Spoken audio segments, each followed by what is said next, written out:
Mund të filloni me shprehjen e ngushëllimeve? Po një situatë e vështirë, jo për ne si institucion, por për gjithë qytetarët e Maliqit, cilat shprehim ngushëllimet për familjen. Shpresojmë që vajza të bëhet mirë, i urojmë shërim të shpejtë.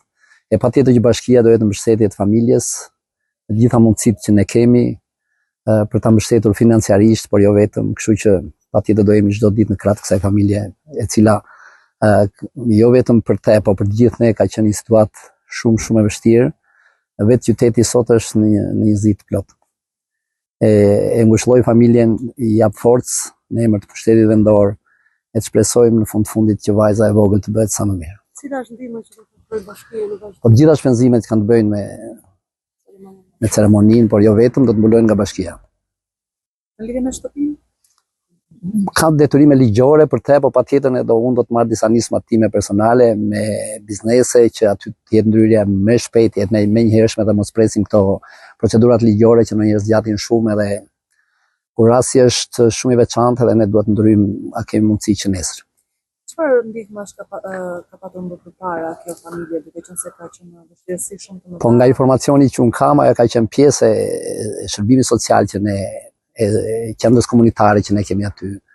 Nuk besoj që aty të mos kemi patur ndihmat e nevojshme, rasti është fatkeq për të qenë sinqert, por ne kemi raste të shumta të tilla të cilat i trajtojmë rast pas rasti, i mbështesim, patjetër që kështu do të vazhdojmë se kemi në fundit jo vetëm detyrim ligjor, por raste të tilla duhet të jenë një kamban alarmi për të gjithë komunitetet, për të gjitha institucionet, e patjetër edhe për neve. Ndaj edhe ky le të jetë një rast që të na jap një forcë më shumë edhe të marrim masa më të rrepta edhe më të gjera për t'i mbështetur dhe për të marrë nisma që t'i parandalojmë ato çfarë ndodhi.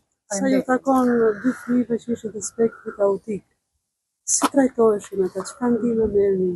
Çfarë asistencë merrni? Por nuk mund të them gjëra teknike të cilat i mbulon drejtoria përkatëse, shërbimi social i bashkisë. Besoj që vetë punonësit e saj mund të shpjegojnë mollësisht, por di që kanë qenë pjesë e shërbimit tonë social, si me ndihma të ndryshme, si me shërbim psikologjik pranë qendrës sonë, qendrës komunitare, janë të përhershme, kështu që le të jemi në këtë ditë me ngushëllime për familjen edhe të shpresojmë që vajza e vogël të bëhet mirë.